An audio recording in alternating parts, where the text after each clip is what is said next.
Salam alaikum, Mesa al Khair. My name is Fahad Alduraibi, and I'm here to talk to you today about. I'm joking. It's a joke. My name is Nishal Govardhan. I'm part of the MENOG program committee. I'd like to invite you all to come in, take your seats after that wonderful kunafa. Yes, it was beautiful. And we're going to enter the last part of the day. So thank you for staying with us. As I said earlier, the day is far from over. We've still got some interesting conversations for you to have and interesting participation from some of you that are seated here.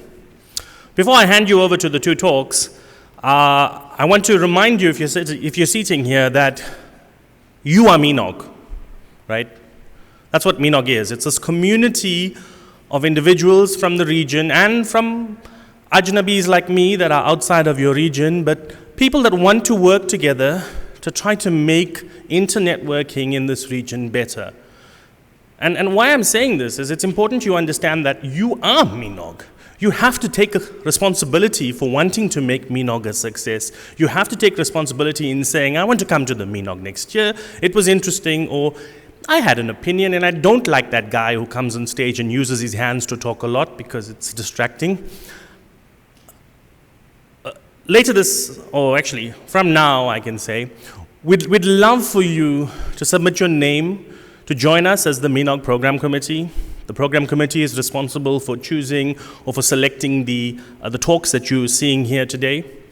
We'd love for you to present and propose more talks for MENOG next year. The venue is still being decided on, and the folks at the end will talk a little bit more about that later. But aside from obviously just seeing you in the audience and seeing you at the microphones, we'd love for you to be involved in some of the more back-end stuff. So please think about it.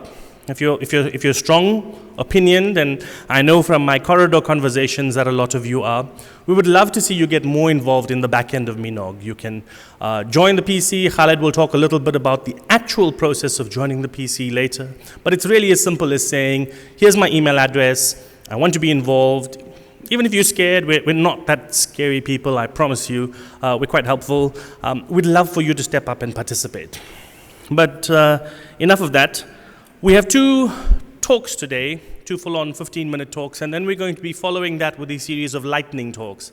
Lightning talks are usually talks that the PC didn't feel needed to be here for an extended period for 15 or 20 minutes, but they're interesting enough in 5 minutes for the author to get their point of view across and perhaps to give you something that you can take back and think about. So as I said, we're far from complete. Don't leave just yet. I'm going to call to the stage Fahad Alduraibi from the CST, who's going to talk to us now about RPKI implementation and the ICT sector in Saudi Arabia. Fahad? Bismillah ar-Rahman ar-Rahim. Assalamu alaikum wa rahmatullahi wa barakatuh. So I am Fahad Alduraibi, the other Fahad Alduraibi.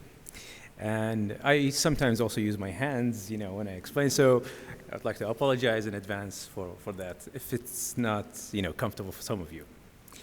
Okay, so hopefully it's going to be a quick talk and interesting, since it's not a lightning talk. I'm going to talk briefly about the RPKI implementation, our experience, how did we go through that, and some results and our future work, inshallah. So briefly, I'm Fahad Alduraibi, Director of Cybersecurity Operations Center in the CST. As you know, CST is the regulator for the telecommunication, space and technology in Saudi Arabia. So our focus is just only on the companies that are licensed by CST. So why did we start this RPKI implementation? So in CST, or specifically in this cybersecurity center, we focus on, or our goal is to enhance the cybersecurity for the companies, like cybersecurity protection, resilience, maturity. RPKI was one of the topics that we were thinking about for a long time, and we're saying, okay, we need to implement RPKI. We need to implement RPKI. But before I talk about the RPKI, let me just give you a brief. What's RPKI and why do we need the RPKI? I'll go back to this slide. I think we need to focus on this slide first. RPKI is a protocol to enhance the security of BGP. As you know, BGP is an old protocol. It was implemented, a long time ago with the focus on, yes, we need a reliable protocol that, can route traffic between the internet. Security back then wasn't a focus. We trusted everyone. Fortunately, nowadays, everyone can access the internet. Everyone can have, their own IP addresses and do their own routings. And that's when problems started happening, where we have what we call, PGP hijacking. PGP hijacking could be malicious, someone intentionally hijack a traffic of another entity, or it could be a mistake. In an ISP, for example, trying to announce their, IP addresses, a range of IP addresses, and by mistake they, exceed the range or type in wrong numbers, and they suddenly announcing an IP address that belongs to another entity, and boof, that entity is down, their resource is not accessible anymore. I just listed 2 examples because they're kind of famous examples, but there are hundreds, maybe thousands of examples that are happening, since long time ago until nowadays. In 2008, YouTube was down for like about 2 hours because one ISP was trying to do something internally for their country. They didn't know that the announcement is actually international, and it just propagated, and nobody was able to access, YouTube for about 2 hours until, they recovered from that. Same thing with Google. Some of their services also went down for like about an hour because also another ISP announced something that went public international within, we're talking about minutes, within minutes, it's propagated through the whole internet, and nobody was able to access the services from Google. So the intention of RPKI is to prevent this hijacking. Either it's intentional or, human mistake. So how does it work? The RPKI, the name, which is Resource Public Key Infrastructure, if we look at the PKI, which is similar to the PKI that we use in, public key infrastructure we use like when we access the internet, the HTTP websites. So, or also I think it's closer to the DMARC when we talk about the email protection. So basically, I own a resource. In this case, with RPKI, it's my IP addresses. And another party that wants to use my resource, like, for example, forward something to me or receive something from me. What we use is the routers. Someone has to announce that, yes, this IP address or this range belongs to me. If you want to route the traffic to me, use this path or route it towards my routers. If someone by mistake do the similar announcement, there's no way for others to validate. Okay, was this announcement really coming from the originator, or it was done maliciously or by mistake? So the idea here is we need to have something like, the digital signature in, for example, the PKI system. So I can sign my own IP addresses or my range. When others are trying to announce, someone else can validate. Okay, you are the announcer. Do you have the legitimate, signature of that IP address? If yes, if the signature matches and this announcement is valid, it will allow the routing. Otherwise, say no, I cannot accept this. This is not supposed to be, routed through you. So this is how we started this initiative, and we said, okay, this is important. We looked at our stats for Saudi Arabia. It wasn't, something that we were happy with. So we worked on, implementing RPKI, and this is when we went to RIBE NCC. Because, before that, okay, we think RPKI is important, but we have no experience of implementing RPKI on the national level. And RIBE NCC were very helpful. Thank you, RIBE NCC, Shafiq and his team. We approached them, and they were very happy. We had multiple meetings with them, workshops. We learned what does it take to implement RPKI, what are the challenges, what might go wrong, and how can we tackle that. And this is how we started the journey. So we said, okay, to implement RPKI, we're not going to do the whole thing at once, because it's 2 components. One is the signing. The other one is actually validating the signatures of others. So at the beginning, we focused on the signing, which is the phase we just implemented and almost done with. And the validation is going to be our next phase. So we said, okay, we're going to set a plan for that. First, which companies we're going to work with to implement this. We focused on the big companies. We said, okay, right now let's focus on the telecommunication companies or the big ISPs, which will have the biggest impact. We took those companies, multiple trainings and workshops, again with the help of the RIBE NCC, until we get to the point of the signing of the IP addresses, and the validation is the phase that's going to come next. Alhamdulillah, we managed to achieve almost 100%, or 100% when we talk about the telecom company that we worked with. All five major ISPs in Saudi Arabia have signed all their IPs. When we talk about the percentage of Saudi Arabia, it's about 95%, and we're also working with the local national cybersecurity authority to even enhance this percentage and get higher results. And if you see in the graph, which is this from the ABNIC labs, we were at 15% a few months ago, and now we are at 95%. So what's next? As I said in the beginning, next is validation phase.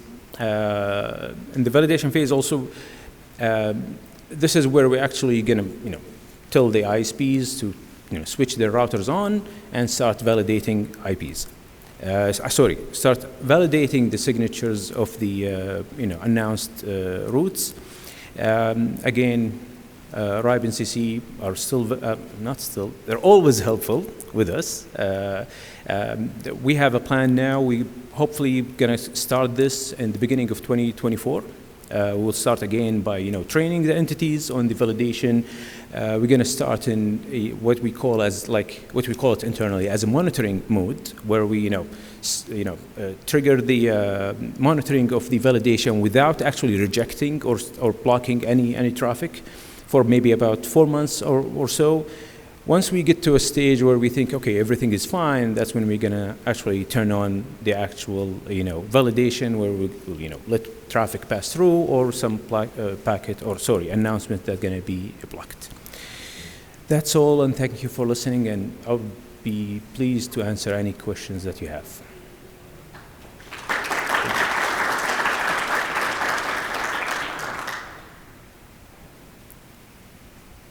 Any questions? No?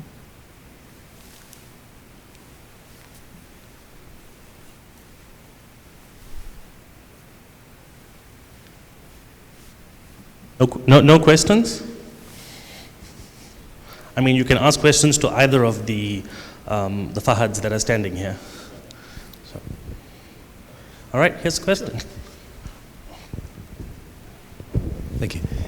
So the validation stage, when is there like a specific timeline, and do you have a contingency plan in case something goes wrong? You have too many.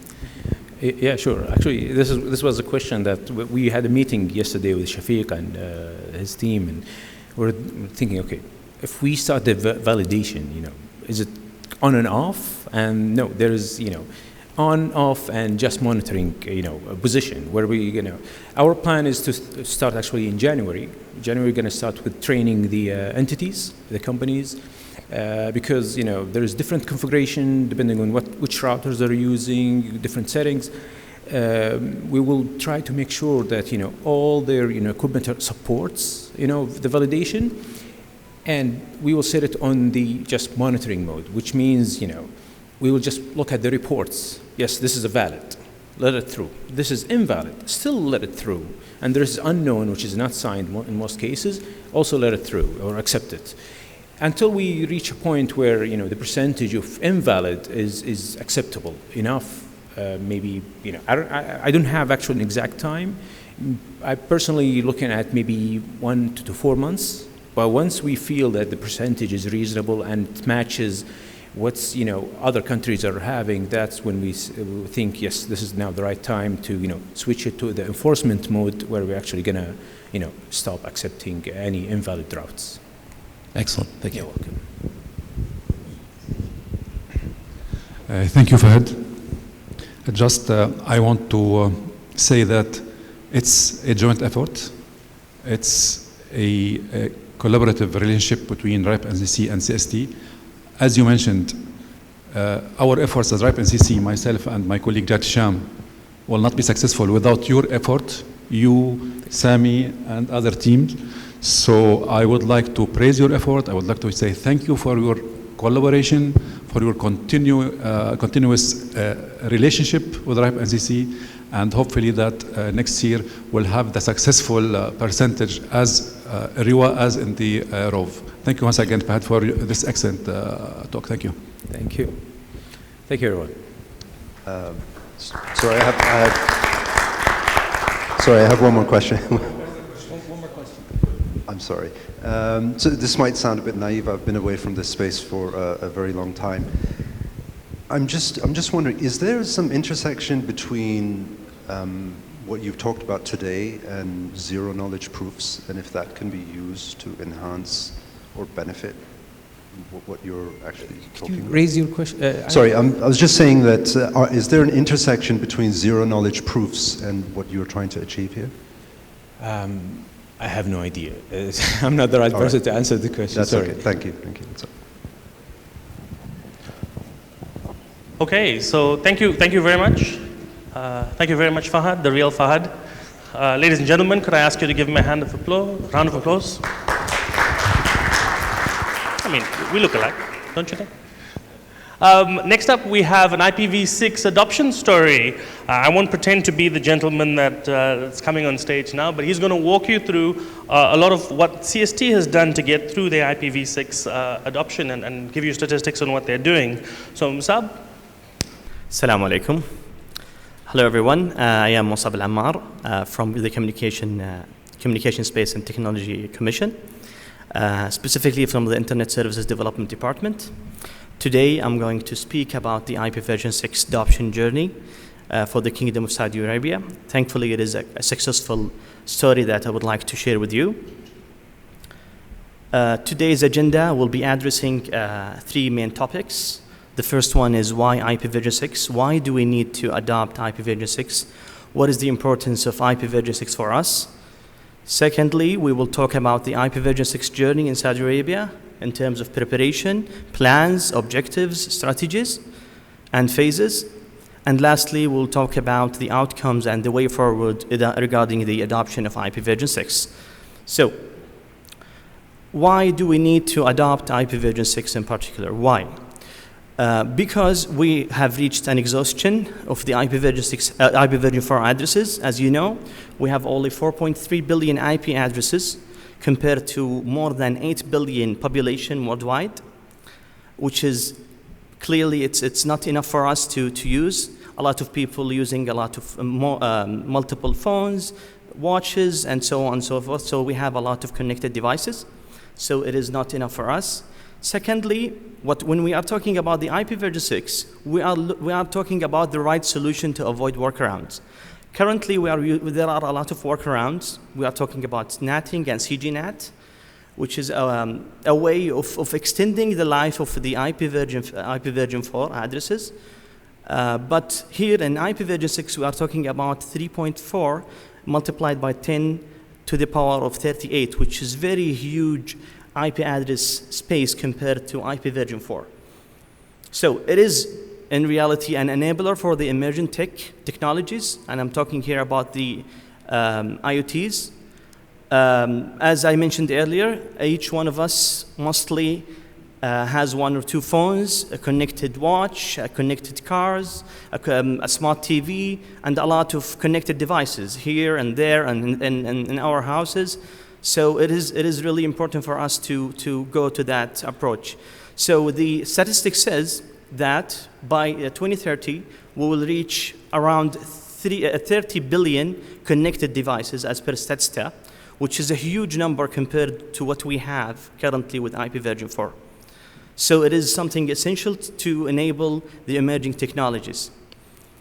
And on top of these things, we have additional advantages and features in IPv6, which will add a value for that transition. When I say that, I'm talking about efficient addressing and routing. We are talking about a simplified header in IPv6 compared to IPv4. We have only 40 bytes fixed header, and we are in IPv6 we are relying on the extension headers, instead of options in IPv4, which will relieve the overhead in processing. When I say processing, I mean the packet data processing in the routers and each hub in the network. And as well, I'm talking about the Slack, which is the stateless address allocation, which is a built-in feature in IPv6 compared to version 4, which uses the DHCP server. So these are the benefits on top of a new feature like flow label, which will give an enhancement in the quality of service and handling the traffic in the network. And what I have mentioned, the extension of headers, it will give an agile or an easy extension for any kind of added protocols or feature that needed later on in IPv6 compared to version 4. On top of that, it's been seen that there is an improvement in the quality of experience. Why is that? Because we will avoid using the NAT and CGNAT. So having a double NATing, it will cause a lot of issues for peer-to-peer applications, such as gaming. And it will also add a point of failures, a single point of failure, and it will add an overhead for the processing as well when it comes to the latency.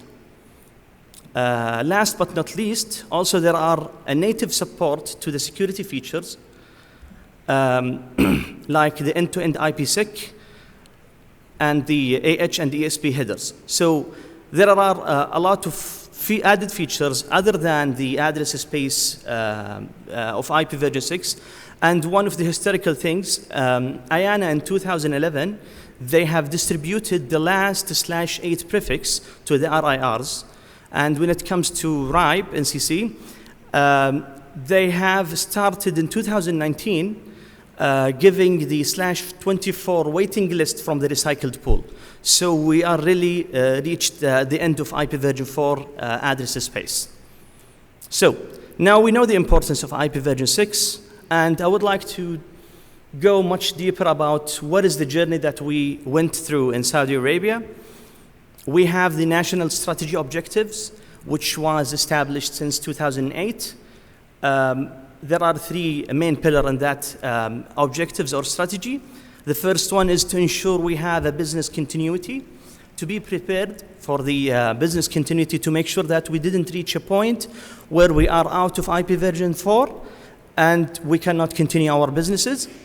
Secondly, we need a seamless and smooth adoption for IP version 6 when we are starting the transitional phase from 4 to 6.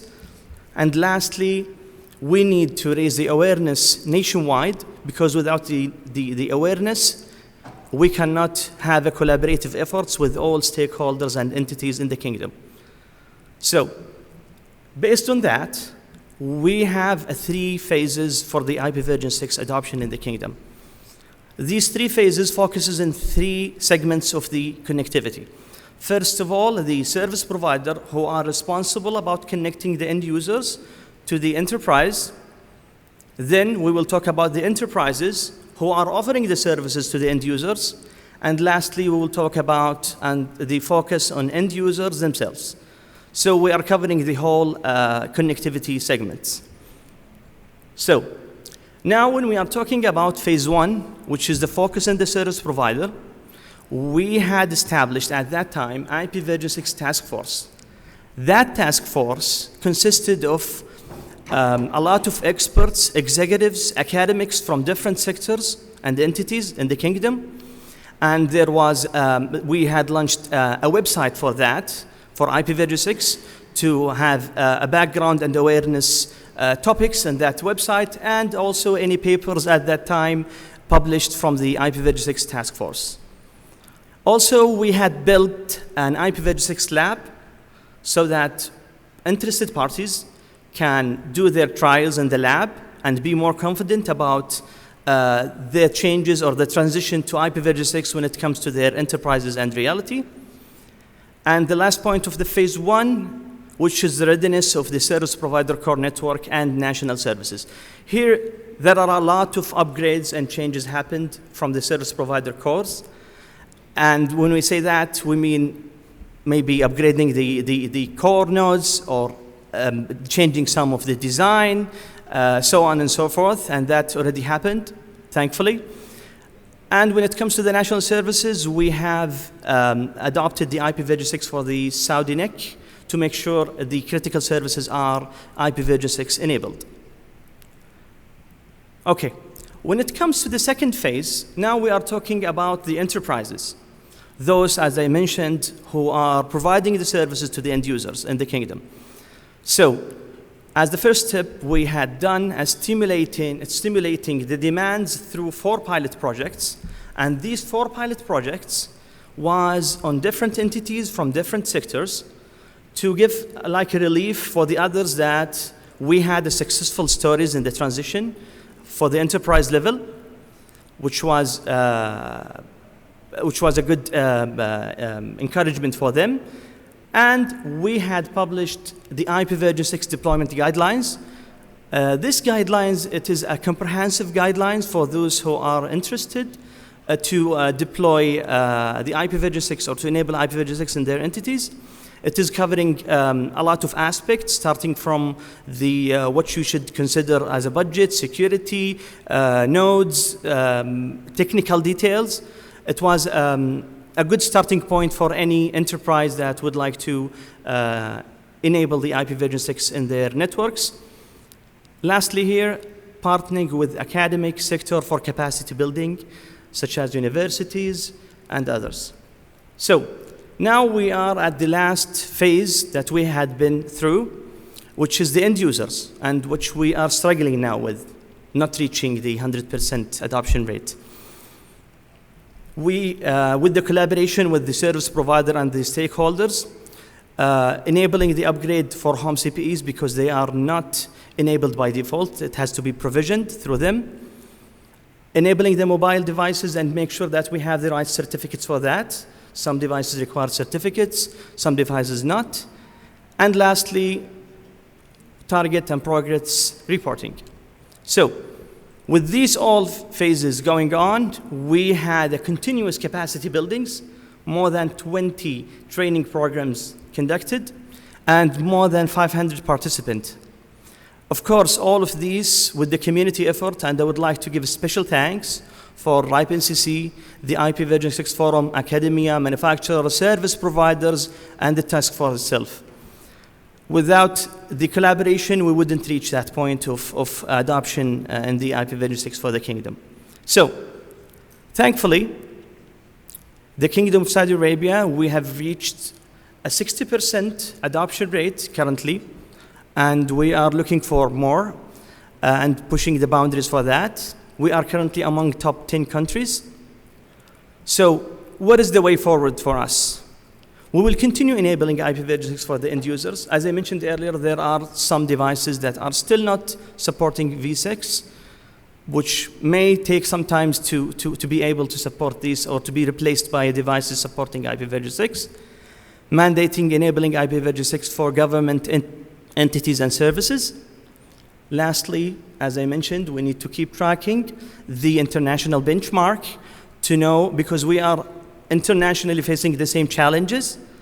So we need to keep pushing the targets and looking for the international benchmarks, and based on that, we will continue progressing the adoption of IPv6.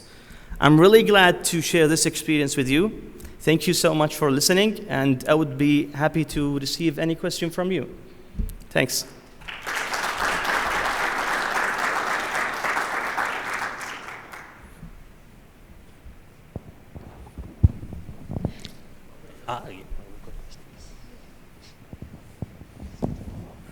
Thank you, Musaab. This is Sultan Tob from STC. I have a couple of questions actually regarding the IPv6 vision in Saudi. So, as we know now, most of the ISP are complying with the IPv6 to the end users. And what's the target for IPv6 native? For the target native IPv6 only. Currently, we don't have because as you know, the native IPv6, it cannot be targeted because it depends on the services of the internet. So it is something that we cannot control. There are a lot of services all over the world, the internet, that are still supporting IPv4 only. So going to native IPv6, it would be a risk of losing some of the internet services. So having such as dual stack to support both until we reach a point globally that we can neglect the minimal services that are still using IPv4. So it's not a decision.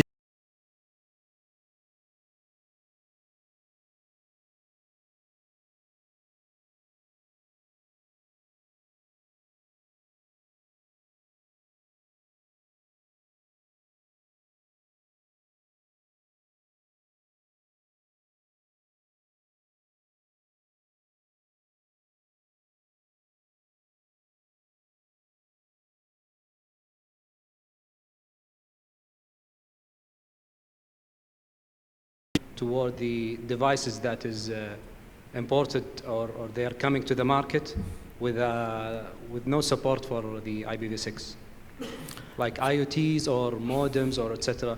Exactly. As you know, it might be the ISP is providing the CPU with IPv6, but the user is bringing the mesh network that's only before. You are totally right. That's what I mentioned earlier.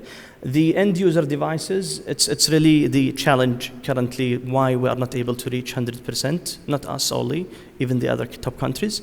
So when it comes to the devices, we are studying that option to make sure that to push the devices that comes to the kingdom that supports IPv6 from now on, but still that point is not finalized yet, but we are considering that. And my last question is Sure. about the government websites that's only for example, they are supporting only for IPv4. Is there a CST role here to Yes. push forward? Yes, there is an initiative, as I mentioned, to mandate the governmental entities and services to support IPv6, and that is going on with the help with the DGA, with their collaboration. There is a kind of a mandate pushing the governmental services to support V6 as well, in addition to the V4 reachability. So that's already had been done. Okay. Thank you so much. أهلا وسهلا حياك الله. Any more questions? This is your chance for 30 seconds at fame. Oh, lots of questions are coming. See, I can run. Thank you so much. My name is Yasser. I'm from Bahrain, and I work for a network operator called Infonas. Yeah. So thank you very much for an amazing presentation. Thank you. I have two questions.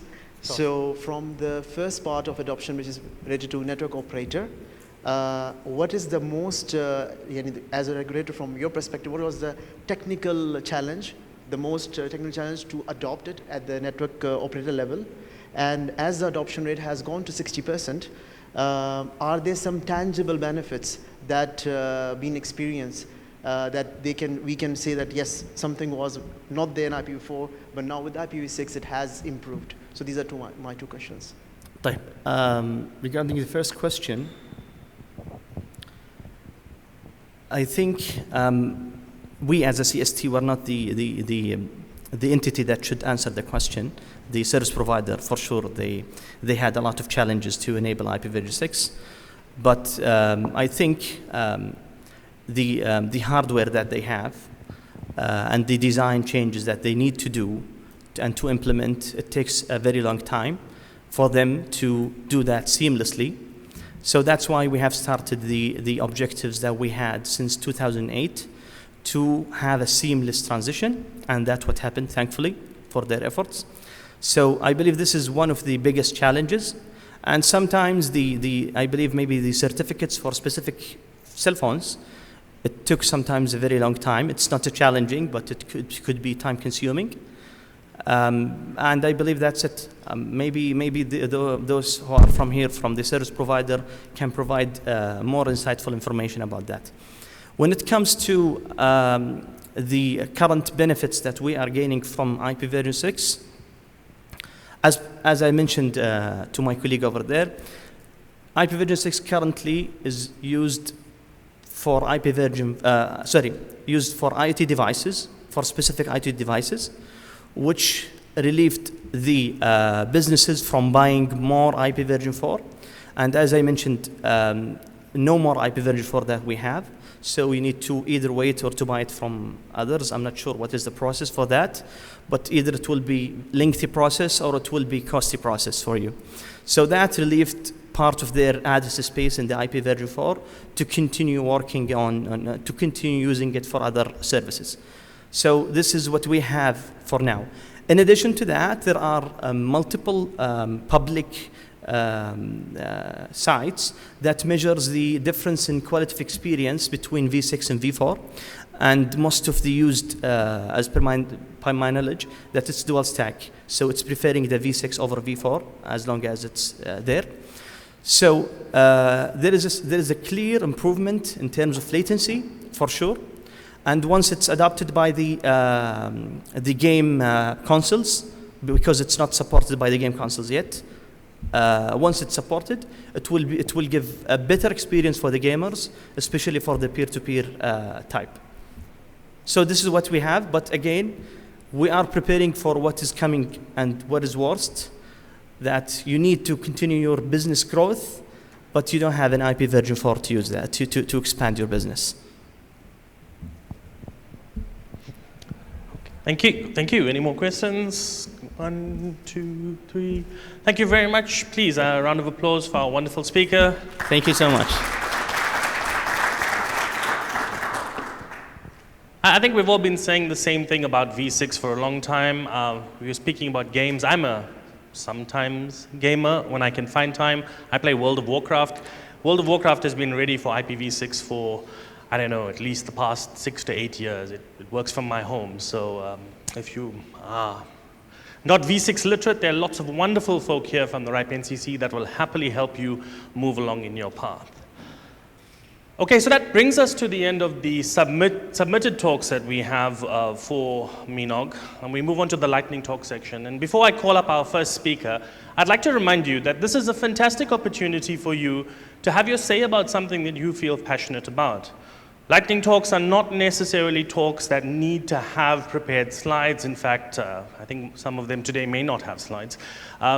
If you feel passionate about something, if you feel you've got an opinion about something and it's vaguely related to what MENOG is talking about, then please, next year, remember to submit your talk or join the program committee and help us choose more interesting talks. But more on that from Khaled in a bit. For the first lightning talk, I'd like to call up a very special speaker, a very good friend of mine. His name is Michuki Mwangi. He's from the Internet Society. I've known Michuki for more years than either of us want to admit. He looks grey, but I've shaved, so you can't see mine. Mitch is going to talk to us about Vision 50/50, the Internet Society's plan for how you can start to keep 50% of your traffic local. Mitch. Thank you, Nishal, and assalamu alaikum. I'm really excited to be here. It's my first time here in Saudi, the Kingdom, so really excited about that. But more so coming back to MENOG. I was at the early MENOGs that happened. I remember going to Manama and Dubai, where I was helping some of the partners that we work with, NSRC, to teach some of the routing workshops. So that's something that I'm passionate about and care about, and really excited to see that that is continuing. So today I want to talk about Vision 50/50.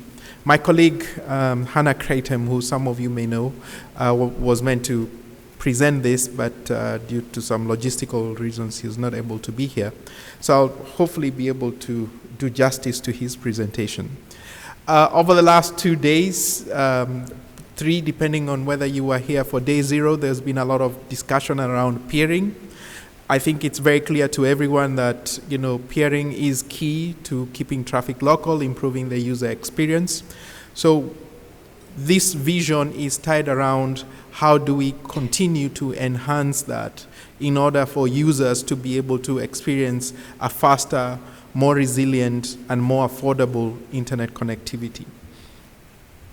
So the vision 50-50 is basically looking at keeping or maintaining a level of internet, the content, the quantity of internet content that is consumed in any given market to actually be locally available. So what we are looking at is, if you think about it from a peering perspective and transit, at the beginning of any market, when you don't have an internet exchange point, most of the content that is being consumed in that market is brought in from external networks of international. So when it's brought in, it means 100% of the content you're consuming is actually shipped in to the local market. When you have an internet exchange point, it means you have the opportunity to now start breaking that percentage with the amount of traffic that is actually available at the local exchange versus what you're pulling from international links. Now, our goal here, or the vision here, is that 50% of the traffic that's consumed locally is actually available from the local peering points or from the local market, and you're only having to pull in through international links the remaining 50%. So in the end, you have a better, more reliable, and a more affordable internet connectivity. To do this, we have an approach. We've identified 3 key target stakeholders that are essential for achieving this goal by 2025. Now, who are these targets? The first ones are the policymakers. We certainly need to engage policymakers so that we have an enabling environment. We truly understand that streamlining the policy and regulation in any market is essential for growing the ecosystem. But in addition to that, to enable the growth of the local traffic within that market. We also need to engage the technical communities, because this is where we build the capacity that is needed to actually get that traffic being exchanged locally. And it's not just about the traffic exchange, but it's also the content development.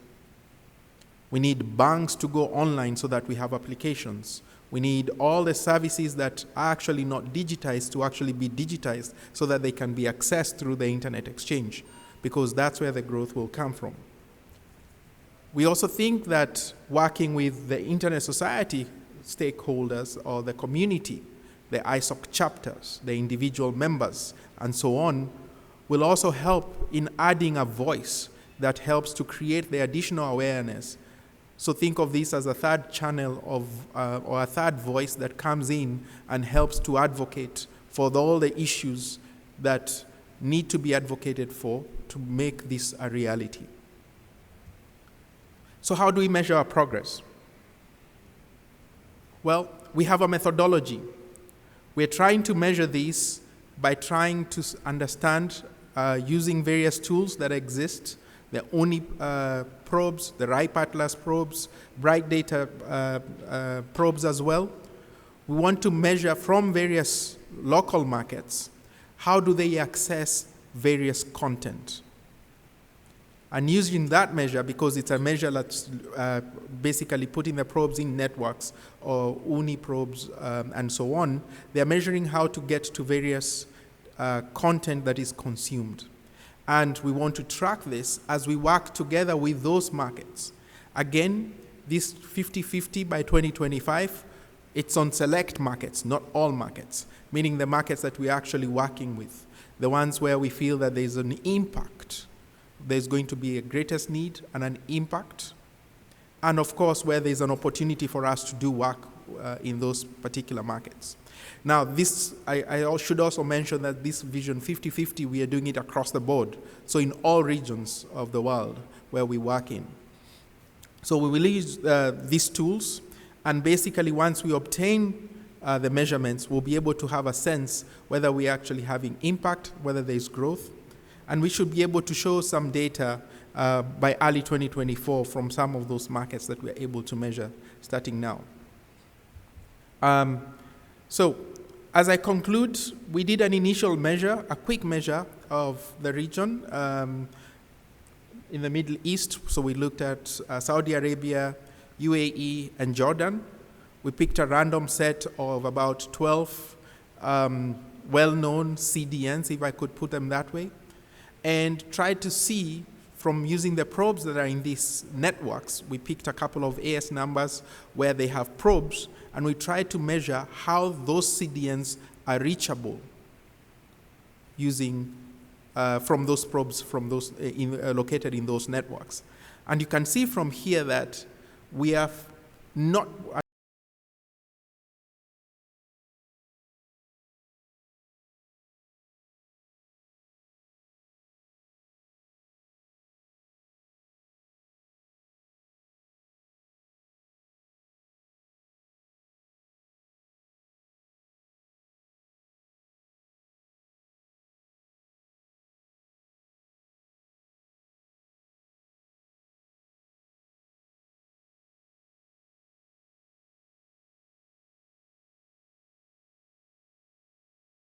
encourage everyone to reach out to us and see how we can collaborate to actually make this a reality. It may mean adding a probe, participating in peering forums, or just basically helping us with any data or measurements that you may have. Please feel free to reach out to my colleague Hannah. His email is up there, and he will be happy to work with you from this region. Thank you very much. Sorry, I went over time.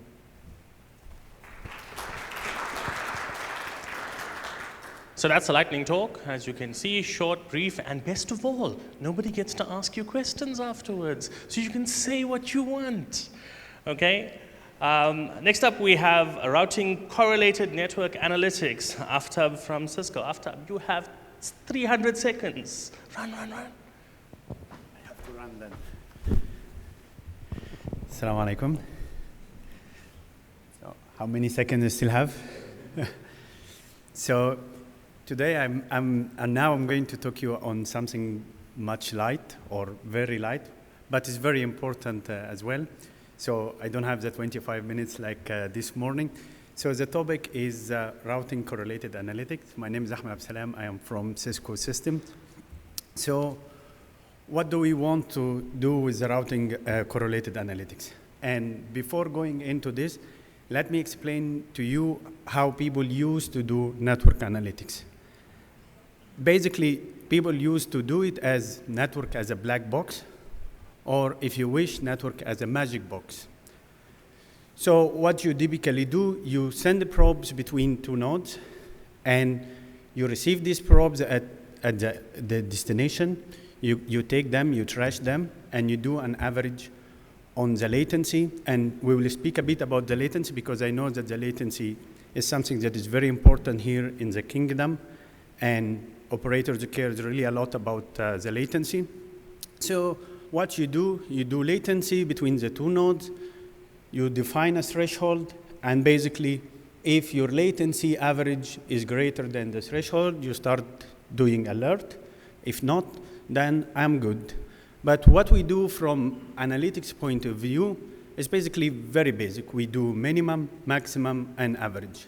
And typically, the minimum and the maximum are extreme, because the minimum gives you the time where your path to your destination has been at its best, and typically this is going to happen once in a while, or maybe only one time.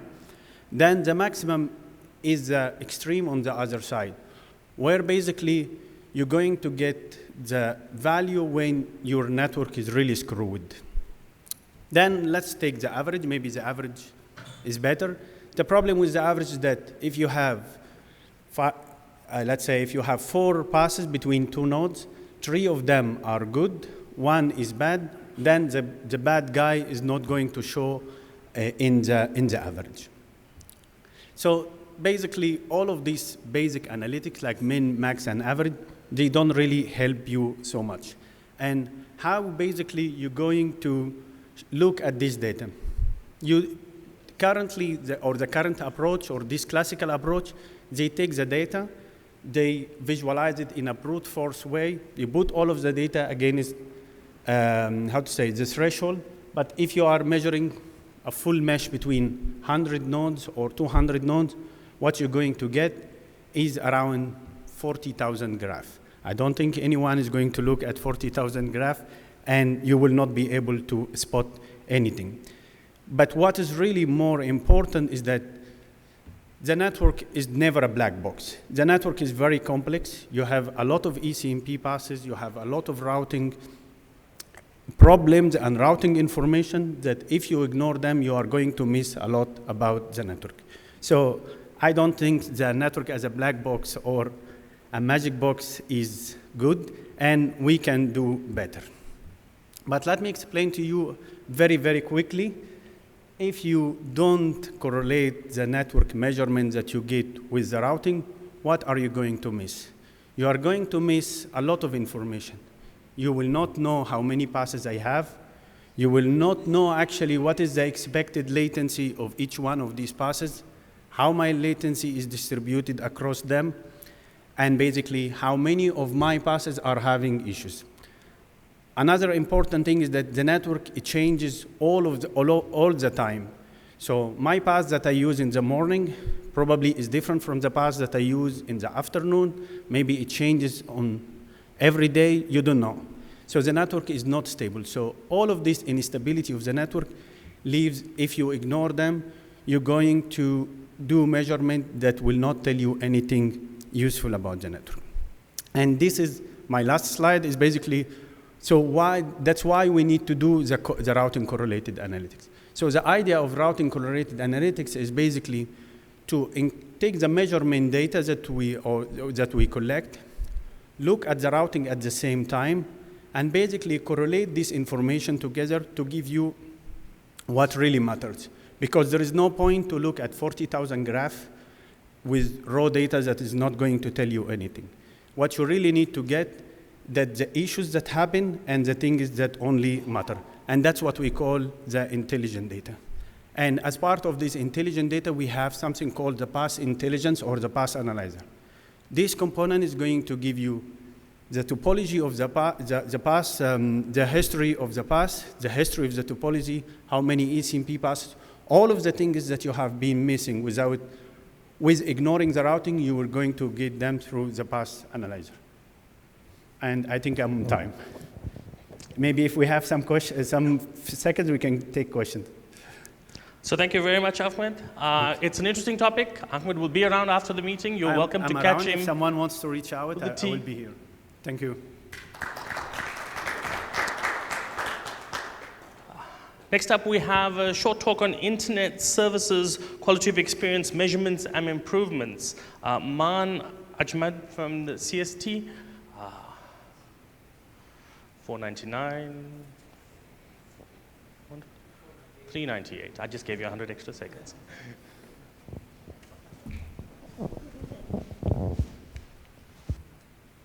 Good afternoon, everyone. I'm Almajed from the Communication, Space and Technology Commission in Saudi Arabia.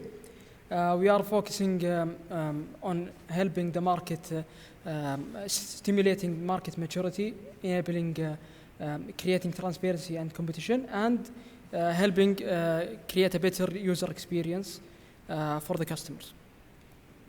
Currently, we have multiple initiatives in CST to help do these plans, but one of which is really important I want to share with you today, which helped in getting a better routing to the most important content for the users, also to help improve one of the most important services in the internet, which is that demands very low latency, which is gaming. So currently, the required speeds for the most demanding services, for example, watching a 4K stream is 15 megabits per second. And if you want to game in the cloud gaming with 4K and 120 FPS, which is very demanding, it's around 45 megabits per second. And here in Saudi Arabia, we have an average speed of 186. The region average is around 100 megabits per second, which is way above the required speeds for most services. So as you can see from these graphs, improving bandwidth will not affect latency as much as focusing on actual latency to the content. So in CST, we chose to start an initiative to distribute multiple active probes using crowdsourcing around the kingdom, which is a very large, Saudi Arabia has a very large area. So, and we tested directly to the application servers, for example, gaming or other services. So we had probes in the user side, also in the IGW to test to the content. We measured multiple metrics, for example, bandwidth speed, social networks, games, video conferencing, and internet exchanges, cloud providers, CDNs, and DNSs. Gaming is one of the most important services that that could be used to drive improving latency. There's a lot of future use cases like telemedicine and other use cases that demand low latency, but the current use case that could be used to help lower the latency is gaming, which requires an extreme low latencies. So we focused on the speed, latency, jitter, and packet loss as a metrics. After we test those, we found multiple gaps. If there is a gap in the user side, we opted for user awareness. If there is a gap in the ISP network, we had specialized reports and workshops with the ISP. And if it's in the business side, we opted for public reports, which increase competitiveness between the internet providers. And we publish multiple reports. I have their QR codes. One of the most important use cases is video games. This video game is Valorant. We found out that ISPs had around 30 milliseconds to access a game that is available here in the region. We worked with them and lowered the latency to 15 milliseconds just by tracking the latency for this specific service. One more thing, one of the benefits of this method, of our way of testing from the user directly to the content, is to find other problems with the network. For example, the latency underload or buffer bloat. We solved this in Saudi Arabia, which is simply if you are using a game in the network and someone is uploading the content, you will face a higher latency, which is called buffer bloat. So the ISPs found this indicator, tried to solve it, and they found that ensuring speed profiling, speed profile shaping is only limited on one layer of the network will help remove this problem. Just general recommendations: use crowdsourcing to cover large areas and simulate user experience. Measure real internet services and not just directly to the core. For example, our current speed tests show high numbers, but they are to the ISP network. Use different measurement tools. For example, you have RIPE, Atlas, and other measurement tools. And also, if you are testing to the content, they are very dynamic. You need to adapt their changes in the network. So you will need to do more work to capture that. That's it. Thank you very much.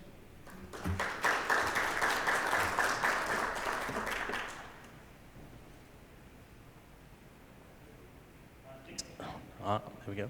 Next up, we have a topic that's close to my own heart, and that is internet resilience and the state of this in the MENA region. I'm going to ask, and he's already started, Aftab Siddiqui from the Internet Society to talk to us about an important topic in 5 minutes. I don't envy him. This is a long talk, but you've only got 300 seconds. Go.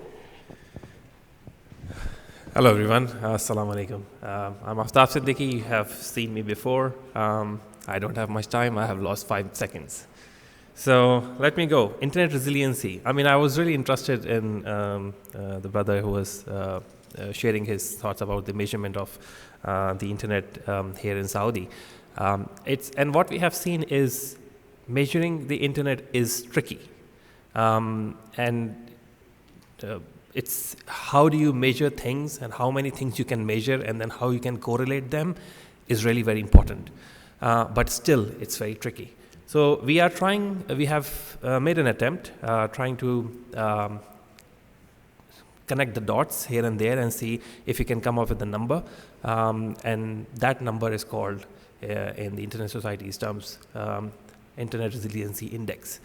So we have a project called Internet Measurement, and that project has developed a product called pulse.internetsociety.org. Whenever you have time, please do have a look at it. On this website, we are measuring a couple of things. One is related to the internet shutdowns. Second one is the Internet Resiliency Index, which is IRR. So what we are measuring infrastructure, performance, security, and the market readiness. The data we are gathering is all sourced from the publicly available data sets, and it's clearly defined on the website as well. So I will. So in terms of the index, of course, the higher is better. So if you can go on the website, you will see that there is a map. You can click any economy on that map and find out the details about that economy. So I'll go to the MENA region. In that region, we have seen the Bahrain is, the index of the Bahrain is quite good, followed by Qatar and Saudi Arabia, and then Kuwait and Jordan. Having a lower index doesn't mean that something is wrong. It means either we don't have enough data set to give you a clear picture, or the data set is not even available, or hasn't been measured properly by anyone. So if you see a lower number and you say, oh, that does not make sense, we would like to have a word with you, trying to make it more reliable as much possible. But right now it is based on the publicly available data sets. It's been peer reviewed multiple times, so we are pretty confident that what we are publishing is based on the data set. If the data set is not very good, yes, there is a problem. Going on with that, top 5 countries by the pillars, because we have, of course, as I mentioned, defined certain pillars. Bahrain, again, is topping in the infrastructure. In the performance is United Arab Emirates, Bahrain, Qatar, and so on and so forth. One thing is the enabling technology in the security. My brother Fahad did the amazing presentation about the RPKI. Well, it shows up in the IRI index. When the RPKI goes up, when the incidence goes down, the index goes up for the security. So yes, Saudi is doing really amazing job in that. Market readiness, of course, there are some nuances there, which we can discuss and see how that can be balanced for different countries. KSA, of course, if you look at the overall model, Saudi is doing really very good. But of course, there are certain pillars where Saudis can improve quite drastically. But of course, in some of them, they are doing really very well. Two most important things we saw. One was the RPKI or ROA adoption, and the second one was the IPv6 adoption. I mean, of course, they are doing well globally. It's not just in the region. So if you go to individual economy, you can see all the results at how these pillars are calculated. And further details are available if you go individually to each calculation. Just in the interest of time, I just want to highlight what was highlighted previously. Before I highlight that one, sorry, I just want to say that the data, of course, you see that in the infrastructure section, the number is low because the number of data centers, and in the market readiness, the number is low because of the affordability. So these are some interconnected things. Number one is you have more IXs, the affordability goes down, affordability goes up, number of IXs goes up. So these are the correlation of what we see. I just want to leave it here with the second last slide that, highlighting what IPv6 has been, IPv6 adoption in the country. This is one of the problematic thing which I would like to highlight in the infrastructure and the connectivity is the peering is still a challenging part in this part of the region. We have heard about the IX and hopefully that will improve. With that note, I will leave it here. The slide will be available and go to the pulse.internetsociety.org for more details. Thank you so much for that. Thank you, Aftab. I'm sure that he'll be back with a more descriptive talk next year for what is really a very important topic for all of us. So you see, lightning talks are not scary. It's the presenters that's the scariest. Next up is Jad from the RIPE NCC, who is behind me. And he's going to talk a little bit about why it's important to peer with the RIPE RIS services. Jad, 300 seconds. All right. So I do have a 5-second version of this talk, which is the RIPE NCC needs your help. Now, the longer version is the following. So what is RIS? RIS is a routing data collection platform started in 1999. Basically, we have a set of routers, route collectors, distributed a little bit all over the world in 23 locations you'll see now. Most probably it will be the big IXPs. We peer with a lot of organizations, with a lot of neighbors. We collect the BGP routing data, and we make all of this historical data available since 1999. All right? So real-time routing information, as opposed to information in databases and routing registries. So what you might find in the database, it could be stale data or data that doesn't change or reflect really what is happening in BGP. So RIS is one of the tools out there that provides you not only a looking glass, but a real-time view of who is doing what on the internet, and more importantly, from different points of view, different vantage points. So as you know, there is no one common view of the internet. It could be that there are some routes happening in Europe, but not propagating to North America, and so on. So this is where our route collectors are. You can see that we have quite some presence in Europe, not that much in the Middle East or Africa. So this is where we need your help as well. We have a few locations in Asia Pacific, Latin America, and North America. So why do we collect the BGP data? BGP in itself doesn't have a built-in security mechanism, and routing incidents are not rare. One of the reports that took place, I think, a couple of years ago, we were talking about somewhere around 30,000 BGP incidents or routing incidents in the internet. These are not all malicious. Some of them are benign. Some of them are misconfigurations, but they do take place, right?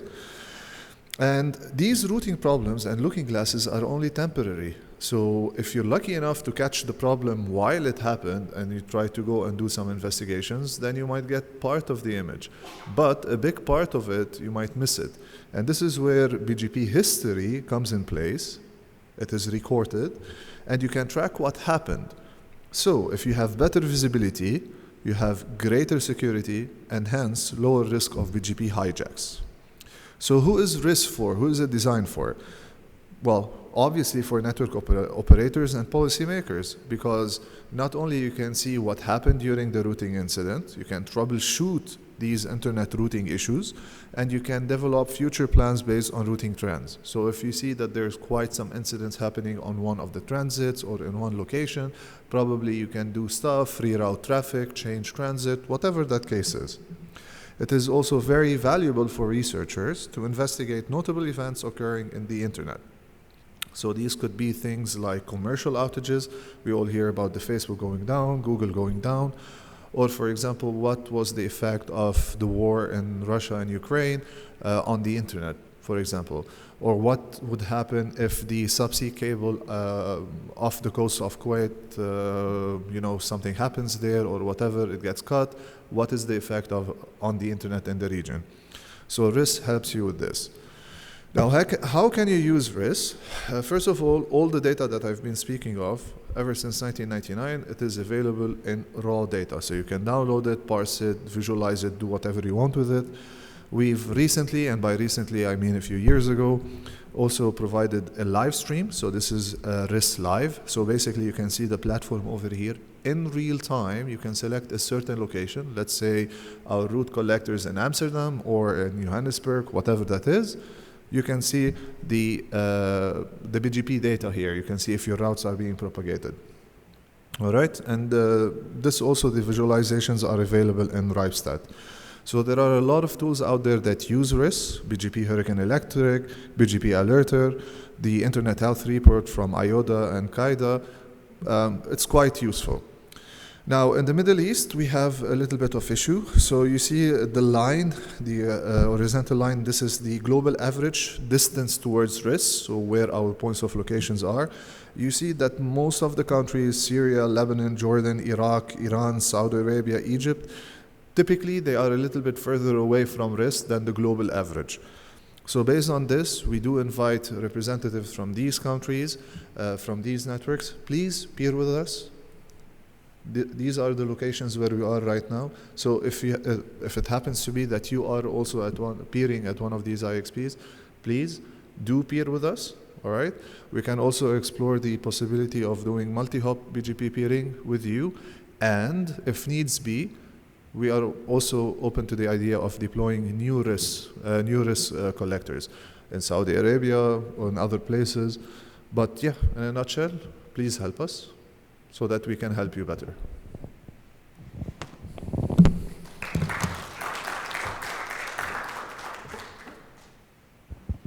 Thanks, Jad. Next up, because we like him so much, is Aftab Siddiqui to talk to us about routing security in the GCC region. Well, no, in the Middle East region, sorry. That's me again. Definitely my last one. So, yeah. Just an FYI, we are, I'm also part of a project called MENOG. It's an initiative by Internet Society. And we are a very heavy consumer of RIPE RIS data. So if you pair with them, it will benefit us as well. So thank you if you can. Right, this is a pretty picture of the internet. And those who were in the workshop I did 2 days ago, we were talking about this quite frequently, that there are 75,000 networks on the internet. And depending upon which part of the world you are connected to, there are around 1.2 million routes, including V4 and V6 on the internet. Forming a trust with 75,000 networks is very challenging. And because of that, as I again said, what Brother Fahad was sharing with us, the RPKI adoption is one of the ways where you can improve the trust with your peers, because you are following a certificate authority where it says, well, whatever I'm advertising can be verified through a third party which is trusted. So whenever you try to connect to the internet, there are certain things you have to do. If you are an ISP, if you are an LIR, what you do is you make sure that the information of your address space, whether IPv4, IPv6, or ASN, is properly updated on the routing databases. One of them is maintained by RIPE NCC, RIPE whose database. There are third-party databases available which we do not recommend to use. Please use the RIR available databases. Or, most importantly, use RPKI ROA. There's another thing which we call peering DB. Whenever you peer on the internet, please make sure that you do update the information on the peering DB. It is free. It's an initiative run by the community. It helps a lot. Being a good netizen on the internet, Internet Society did the same thing. When we got our resources for the research, we have a research network. We collect a lot of data from different places. When we got our resources, this is what we did. We made sure that all the information is up to date. You can go and have a look at our ASN, which is 141384, which is based in Sydney, Australia. These are all the route objects. You can verify this information from the RIPE RIS, RIPE stat as well. And of course, we do create ROAs for our resources. Our peering DB page gives you all the details, where we are, where you can peer with us. We usually take data from people. We cannot provide any useful information to you if you peer with us, but you can always peer with us. So I will quickly go through a few slides. One is, of course, RPKI has two elements. One is you create ROAs, and then you start doing the validation. I just want to focus on the GCC countries, which is in front of you: Bahrain, Kuwait, Oman, Qatar, Saudi Arabia, and United Arab Emirates. As part of the MENA's initiative, what we do is we collect routing incidents and we try to publish them on the internet, publicly available. If you go to observatory.manners.org, you will find a nice website with all the incidents listed there. You can filter them on the basis of economy, country, region, sub-region. You can do on the basis of Middle East, and you will see how many incidents are there. If I only select those 6 countries, these are the number of incidents we have gathered in last 12 months. So this is from September 2022 till September 2023. And you can see that not many incidents, which is good. What we have seen globally is around 1,000 incidents every day. If you compare it with the GCC countries, that's a very small number, so not bad. And like 1 or 2, and what Jad was saying, that incident is not necessarily a hijack or a route leak. It could be very benign for a few seconds. It's not always malicious as well. And it could be a false positive. Someone forgot to update the record, and it ended up looking like a hijack, though it wasn't. So looking at the RPKI uptake in the region, route object uptake in the region, which is very good. 93% of the objects by 2022 were there. Right now it is 97%. So the IRR data is really good for the GCC region. RPKI, really good. It's wonderful to see this kind of graph where it's jumping all of a sudden, and we know why it happened thanks to the effort by CST. Saudi, you can see this is how it all impacted. This is how it all impacted the region. Right now, it is sitting around 94.1%. Of course, it's from the September, so mostly some more ROAs have been added in that time. Number of incidents up and down, a couple of them every month, but of course nothing happened in September, which is a good sign. I hope it remains like this for the remaining of the year. Bahrain, it's been like this for last 12 months, nudging a little bit up towards 100%. But of course, they have very limited number of resources, so it's easy to manage that much. And of course, there are no incidents from Bahrain in last 12 months. From Kuwait, they are sitting around 50%, very interesting. But the problematic part is the red line on top, which shows invalids. This is really bad. So if anybody has contacts, if you are from Kuwait or have contacts in Kuwait, I would really like to have a word and provide more details so that you can fix it. Incidents, couple of them in 12 months, I would say it's nothing. Oman, again, sitting around 87%. Another problematic part there is also 7.8% of invalids in the country. With such a small amount of address space, we shouldn't be seeing invalids at all. But the good part is no incidents. Qatar, we saw another invalid jump in last couple of months. It's up to 12%. It could be a mistake. Not necessarily the 12% invalids are, because the way we measure invalids, we measure on the basis of resource allocation rather than what is in the routing table. So you see more ROAs and more invalids in our measurement rather than in the RIPE RIS data, RIPE stat data. Couple of incidents here and there in the whole 12 months, but nothing significant. Last one is the United Arab Emirates. I'm assuming they have something similar on the RPKI side because they jumped to 88% somewhere in the middle of the year, which is quite good. But there are more incidents from United Arab Emirates as compared to the region. So the ROA uptake is really good in the region, in the Middle East region. It's really nice to see. But as the CST shows that the next step has to be the route origin validation. That has to happen.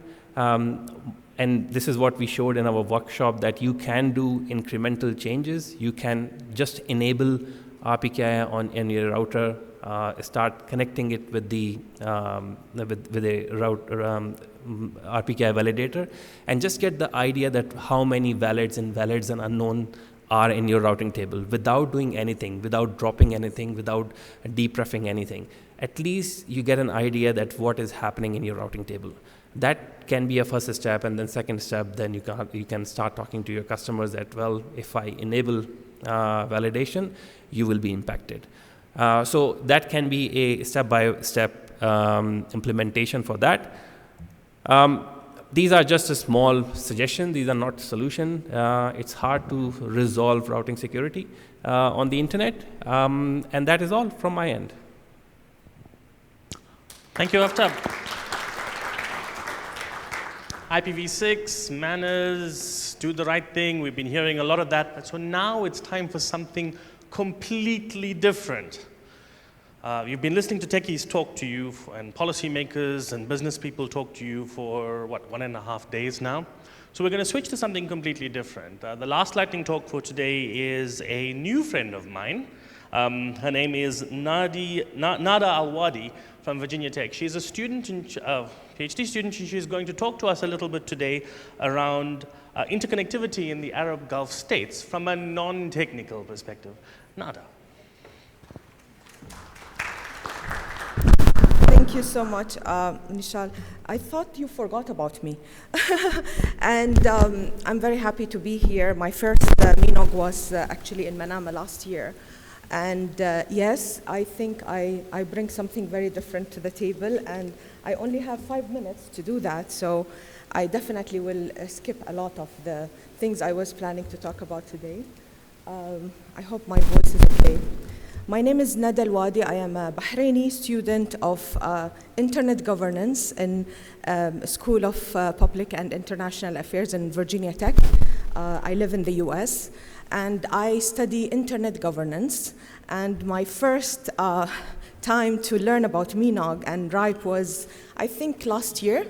I came across you guys because I was a fellow with the sister organization, ERIN, in the US, and I was looking for the regional representative, and I learned about RIPE, and then I found the MENOG, and I attended the conference last year in Manama. It was so educational to me. And I remember when I attended some of the discussions, especially in the day zero, everybody was talking about the peering problem, and no one is peering enough, and there's a problem in exchanging the data, and the data travels outside the region to come back, and this is a big problem. And for a researcher like me, this was a very interesting topic and something to focus on. I do focus on the Gulf in general, and I am very much interested in the interconnectivity between the Gulf region, and I look at the policy level. So when I study, what I'm going to try to do now, and I do have 5 minutes, so I'm going to skip a lot of the things, but they say academics somehow are storytellers. So you have been listening to so many numbers and stats and everything, but my job is kind of to make sense of all of that. What is the story behind it? Why is this happening? So basically, I called it the politics of interconnectivity in the Gulf, in the Arab Gulf states. Or it is the story of interconnectivity within the Gulf states. And it is, so far, based on my research and based on the data, and I want to thank RIPE, of course, for their measurements and the reports they publish. I want to thank Internet Society for their indexes. It's very useful to researchers like me, and I would love to have any one of you who has data and information, because it's extremely important. It does make sense of the reality of our connectivity, I guess. So we learned, I think, throughout the conference that the approach to interconnection throughout the Gulf region is national, not regional.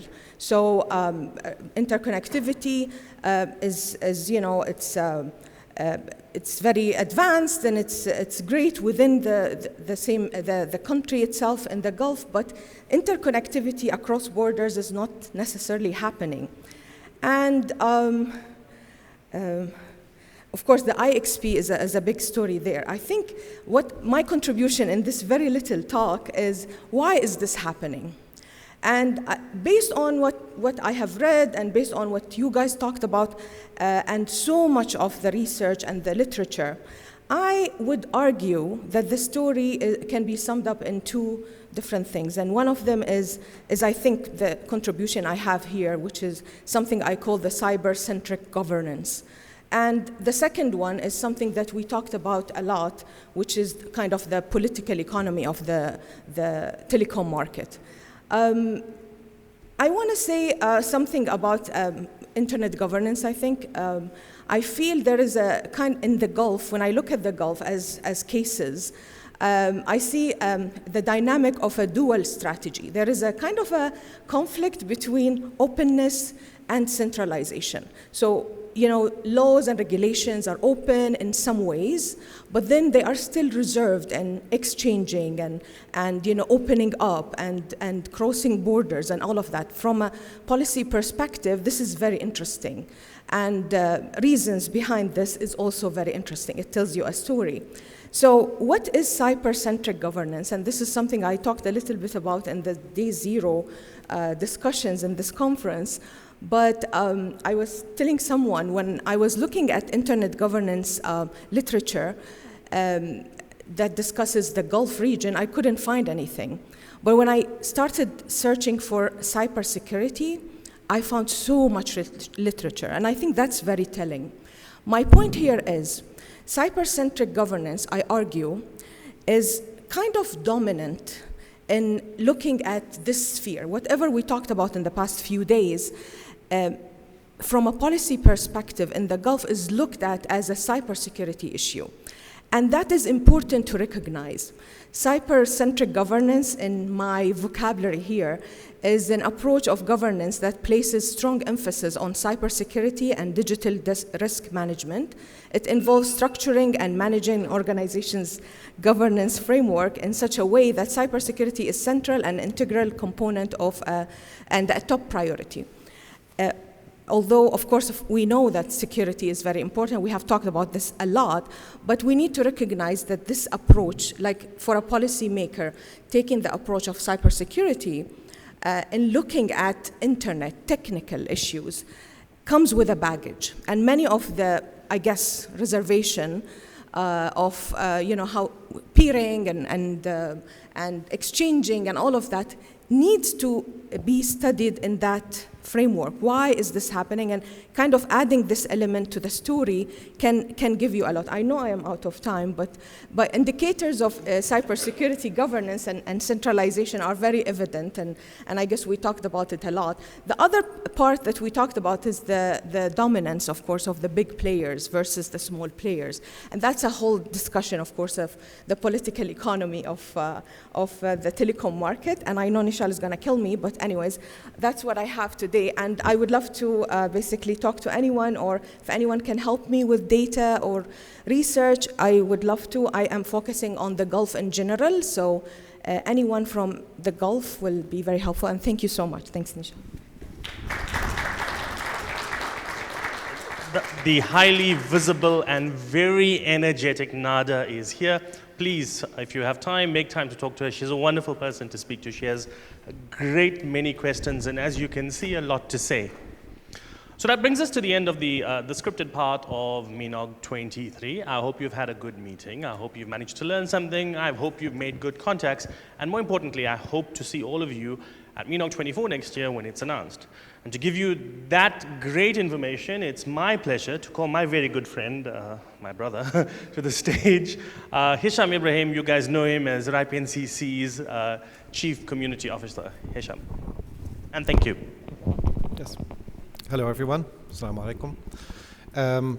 People usually see me at the beginning of the meetings and the end of the meetings. So now that you see me, that means this is the end of the meeting, right? I have some slides. So first of all, while they're putting up the slides, I know there's not that many people in the room, but I think you all deserve a round of applause for being here until the end of the session. So please join your hands together and give yourself a round of applause. Right? This has been a great meeting, a lot of interaction, a lot of engagement, and a lot of discussions. Oh, these are the slides. I had no idea. So, yes, talking a little bit about numbers. So we actually welcomed 205 participants from 25 countries here. If you remember when I did the opening last year, we were at 184. So we actually did better than we did last year.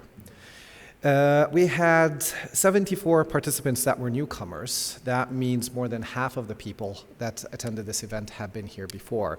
That means we have a following, people recurring, people knowing each other. And that's a big thing for us when we look at these numbers. We always want to welcome new people in the community, but it's also important for us to see people willing to come back and participate. And we're very happy to see that and very happy to see familiar faces. And we hope the newcomers this year are part of the events moving forward and are people that we count as old-timers in the community. If you look at the numbers and the distribution here of participation, obviously Saudi had the lion's share of that with over 100 participants, followed by the UAE, Netherlands, United Kingdom, Bahrain, Jordan, Iraq, China, Lebanon, and South Africa. And when we were talking about putting the slides, there were two minds. Like, do we just focus on the core countries that we're focusing here on MENOG, or do we show the whole diversity of who's participating? And I think it's very important that we do emphasize on the core countries, but it's good that people also see that how MENOG is attracting people from other parts of the world into this peering forum to make things different. So with that, thank you for everybody that's been participating. I also want to thank the local hosts and the sponsors. Without them, we wouldn't be able to do the event. I know we have some recognition for them, and I will ask Khalid, yes, if he's in the room, to come join me for that. While he's coming on stage, I really want to thank the NCC staff, and I think they also deserve a round of applause. They've been doing great work in supporting the events, very quietly all around, but the event has gone very smoothly, and that is in no short terms part of the great work that they have been doing. There's also the program committee that has put together the great agenda that you're seeing. If you allow me just to invite them to join us on the stage, also the program committee. Khalid is inviting the program committee that are in the room to come join us on stage, because they also deserve a round of applause. Yeah, Osama, Taha. So, you know who you are, Marco. Yeah, Marco heard you and walked in, see?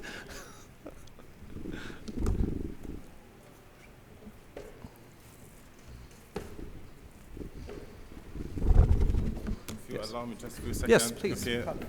I'm just need to thank you again for attending the meeting, and it was really our pleasure to be in Riyadh.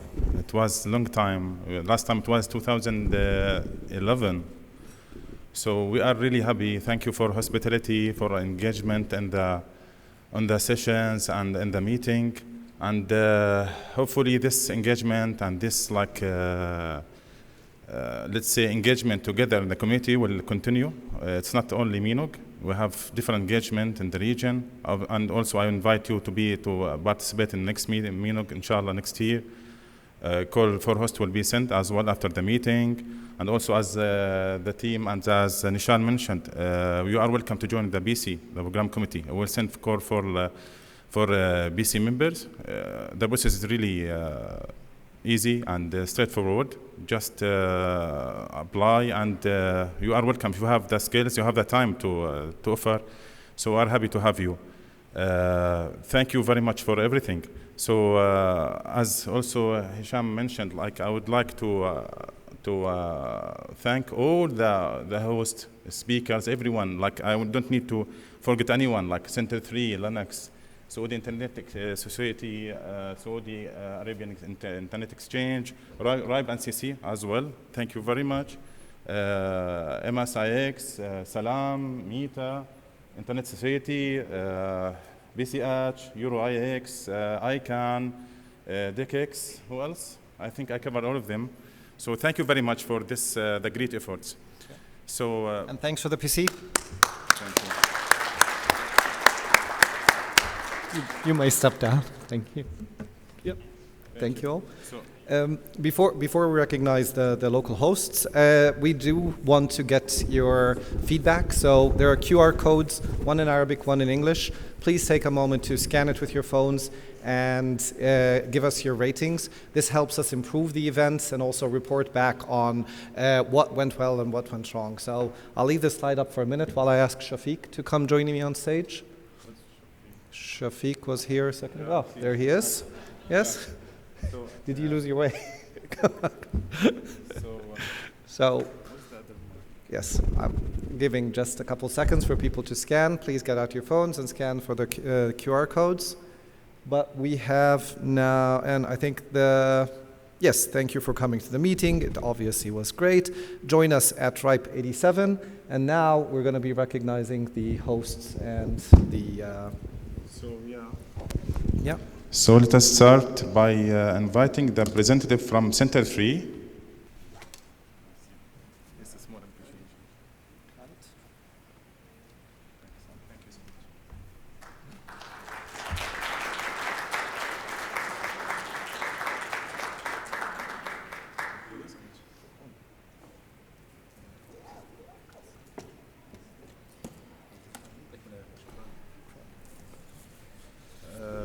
Also, I would like to thank Linux. I need to also invite a representative from Linux to the stage, also for we have letter of appreciation as well. Linux. Thanks. I don't know who is. Hadi is coming from Linux. Yeah. Okay, which way do you want? Photos.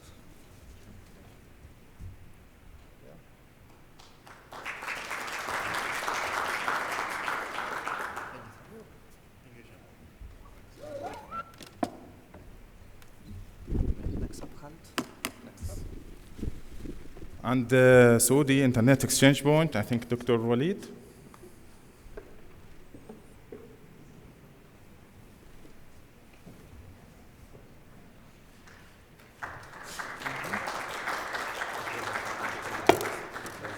Thank you very much. Thank you. Thank you very much. Also, please, I would like to call the representative from Saudi Internet Society as well.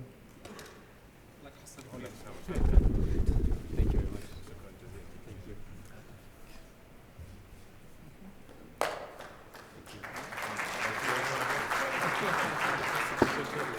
Thank you very much.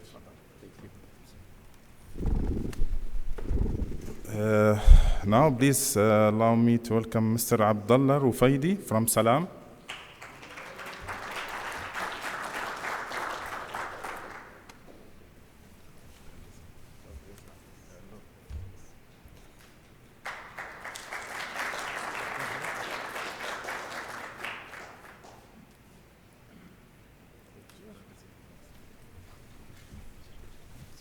And also from MSIX, I don't know who is the representative here, please. Yeah.